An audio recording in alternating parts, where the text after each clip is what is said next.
In the quiet town of Oak Ridge, nestled in the rolling hills of Virginia, lived a woman named Emily Carter, the kind of place where everyone knew your name, and the days moved like molasses in winter. Emily had moved back there a few years ago, after what folks whispered was a tough spell on the city. She kept to herself mostly, working at the local hardware store, stacking shelves and helping old Mr. Jenkins with his inventory. Her hands were calloused, her steps measured, like she carried the weight of unseen stories on her shoulders. Emily was 35, with sun-kissed skin and hair tied back in a simple ponytail. She wore faded jeans and flannel shirts, nothing fancy. The townspeople saw her as gentle, almost fragile. Poor Emily, they'd say over coffee at the diner, she's too soft for this world. It wasn't mean-spirited, just the way small towns labeled folks. Emily smiled through it, her blue eyes steady, never arguing. She volunteered at the community center,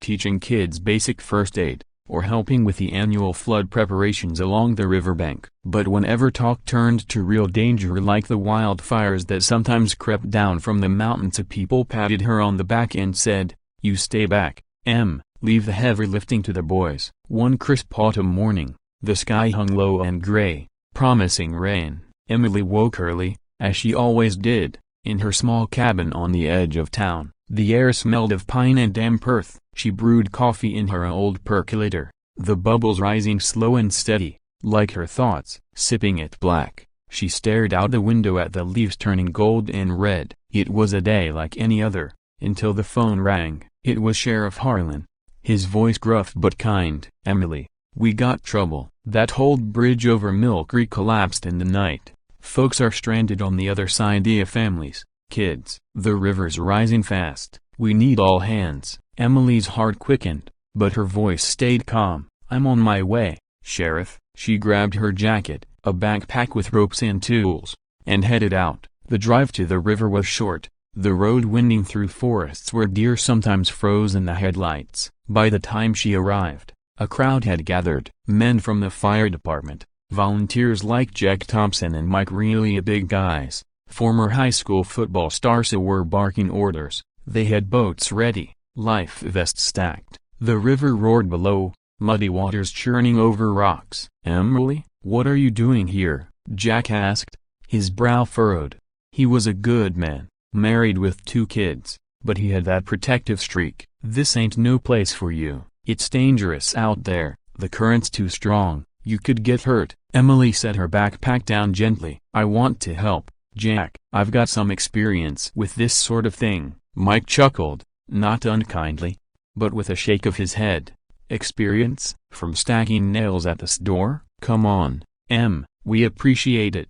But well, you're not built for this. Stay on shore, hand out blankets or something." The words stung, though Emily didn't show it. She felt the eyes on her of the sheriff's deputies, the worried mothers clutching their coats. It was the same old story. They saw her slight frame, her quiet ways, and assumed weakness. But inside, memories stirred, endless nights of training, the burn of muscles pushed to their limit, the cold bite of ocean waves. She pushed them down, focusing on the task. "Let me at least rig the lines," she said softly. "I know knots that won't slip." The men exchanged glances. Sheriff Harlan nodded. "All right, Emily, but stay safe." She worked methodically, her fingers deft as she tied off ropes to trees, creating a makeshift pulley system. The rain started then, light at first, pattering on leaves like a soft drum. The group launched the first boat, Jack and Mike rowing hard against the current. They rescued a family of 4,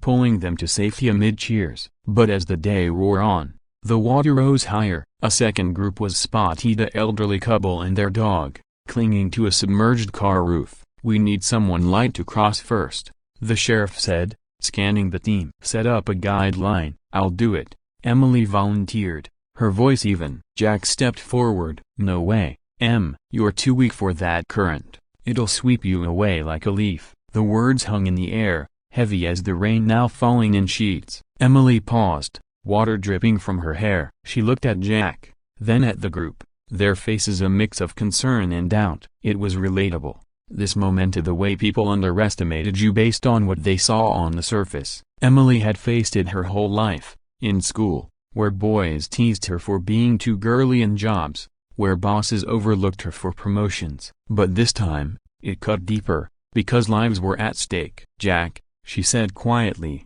"I appreciate your worry, but you don't know everything about me." Mike snorted. "What? You took a swimming class once." "This is real, Emily." "Battle conditions out there." The word battle echoed in her mind. She reached into her backpack, pulling out a small, weathered pouch. The group fell silent as she unzipped it. Inside, glinting under the gray sky, was a gold emblem, a trident, flanked by an eagle and anchor, the Navy SEAL Trident. She held it up, not dramatically, but simply, letting the rain wash over it. There was a long pause, the river's roar the only sound. Jack's eyes widened. "What is that?" Emily's voice was steady, like a narrator unfolding a tale. "This is my trident. I earned it 8 years ago, after Bud's training in Coronado. I served 2 tours overseas, leading teams through worse than this. They called me weak back then too until I proved them wrong." The twist settled gently, like leaves falling to the ground. No one spoke at first. Sheriff Harlan stepped closer, peering at the badge. "You're a SEAL." "A female SEAL." Emily nodded. "One of the first. I kept it quiet when I came home. Wanted a normal life." But normal doesn't mean weak. Memories flooded back now, unbidden but welcome. The introduction to her past had been calm in her mind, enlisting at 22, driven by a need to prove herself after her father's death in the line of duty. He was a Marine, gone too soon. The problem had been relatably doubts from instructors, the physical toll that made her question everything. Push-ups in the sand until her arms screamed, swims in freezing water where breath came in gasps. "You're too small," they'd say, "too fragile." But she pushed through, day by day, building not just muscle, but an unshakable core. The twist in training came during Hell Week. A teammate faltered, and Emily carried him through the surf, her voice calm amid the chaos. That earned respect. And the trident, it was pinned on her in a ceremony under the California sun,